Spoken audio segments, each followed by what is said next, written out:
Hi, it's Kozue.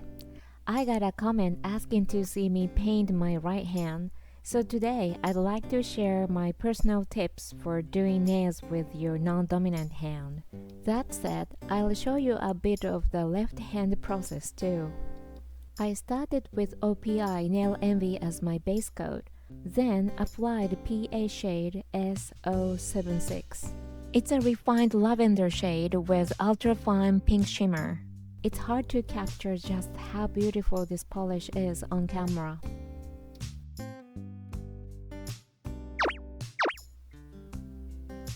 I use the same lavender shade on my pinky finger. For the ring finger, I'm applying a white polish from Oli. Oh, it has Japanese writing on it, manicure. This shade name starts with P. I'm not sure how to pronounce it, but I think it's a color name. White polish tends to look streaky, whether it's gel or regular. But this one looks really smooth after just 2 coats. One coat looks like this. After 7 minutes, I added a second coat. Now it looks smooth and even. I'm stamping the ring finger using a size-adjustable stamper. I got this on Temu.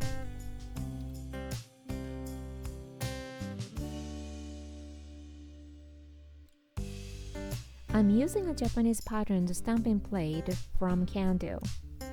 I'm stamping with 2 shades from Allergies.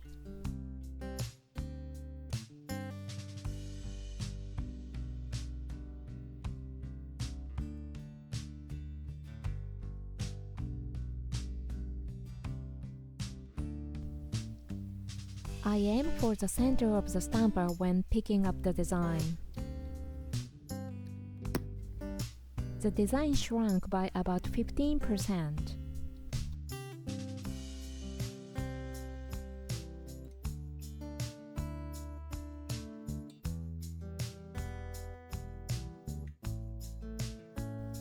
I'm gonna paint Bone Pretty No Smudge Top Coat Oil.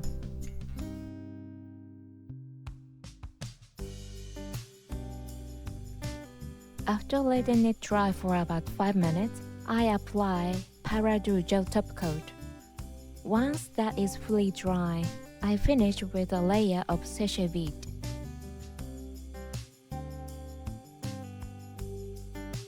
I finish the left hand with a coat of sachet vide. Now it's time to move on to the right hand. I've already applied 1 coat of OPI Nail Envy. When I paint with my non-dominant hand, I try to hold the brush lightly. If I grip too tightly, the brush tends to go off in unexpected directions.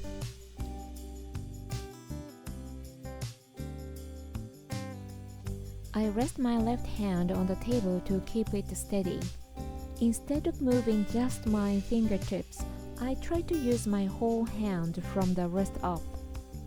Some tutorials suggest moving your dominant hand like this, but personally I found it harder that way. I've learned that what works for one person might not work for another. It's all about trial and error. And being able to smoothly control how much polish is on the brush makes a big difference.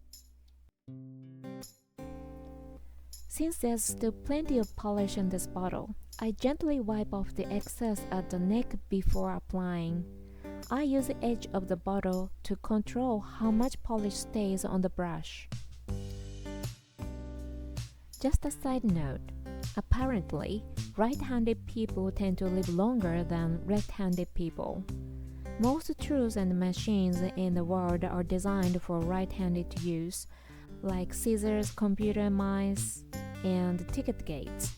So left-handed people are constantly dealing with extra stress. That accumulated stress is said to shorten their lifespan. On a different note, moderate stress is said to have a positive effect on energy levels and even longevity. If doing your nails with your non-dominant hand causes too much stress, it might be better to skip it altogether. While chatting, I'm now applying the second coat.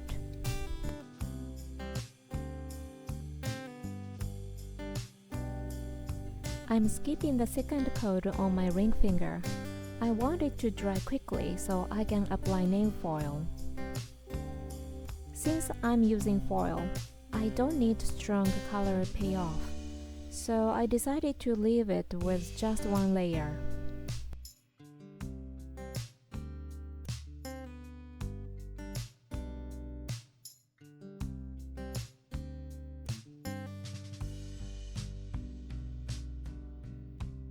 Now I let it dry for 7 minutes, and then the tragedy strikes. I accidentally bumped my nail against the camera, so I'm fixing it with nail polish remover. I've put some remover on the pad of my finger and gently tapped the smudged area over and over. As I do this, the polish starts to soften, so I use a stamper to smooth it out or gently guide the softened polish into any dents.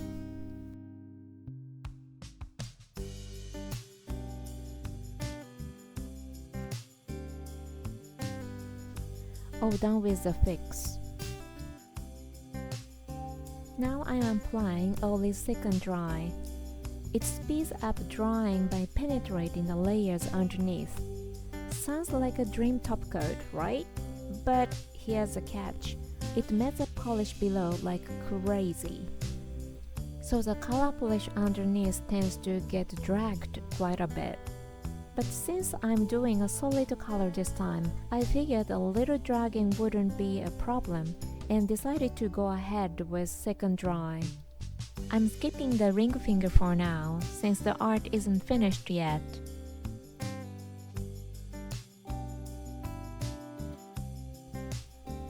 It's been a few hours now, and the polish on my ring finger has finally dried. Time for some nail art.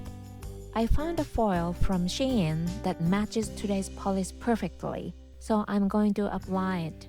I'm using a non-slip liquid from Daiso, but since it's not a nail product, I'm doing this at my own risk.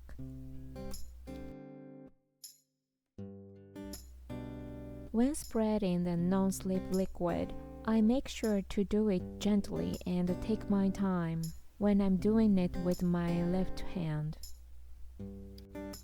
The brush picked up too much of the non-slip liquid, so I'm wiping it off on the silicone mat on the table.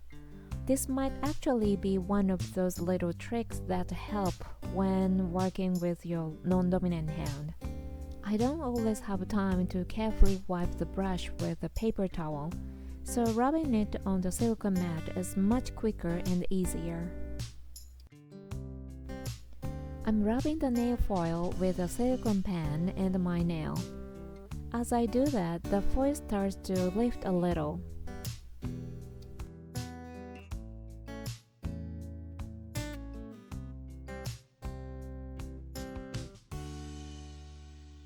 The foil is starting to lift in several spots.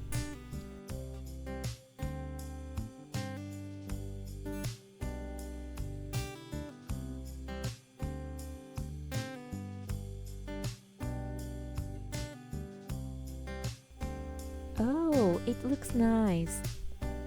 If I use a regular polished top coat, it melts the design on the nail foil.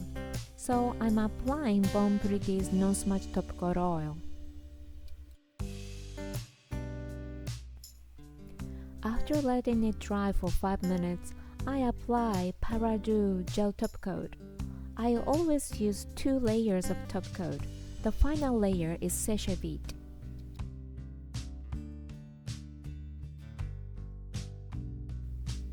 After letting it dry for over 3 hours, I apply sèche vite. It dries incredibly fast, so I have to be really careful when applying it. In that sense, waiting a few hours beforehand might actually be good for your peace of mind.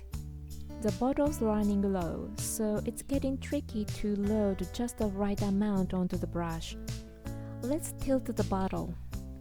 I used blue tack to tilt the bottle.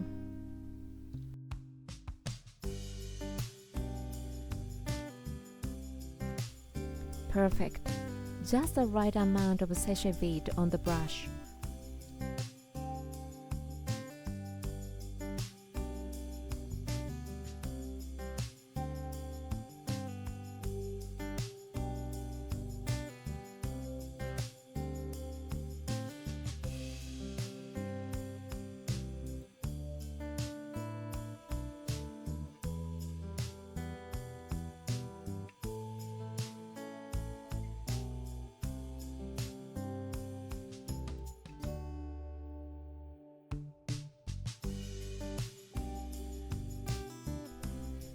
Just one accent nail this time, a subtle grown-up look.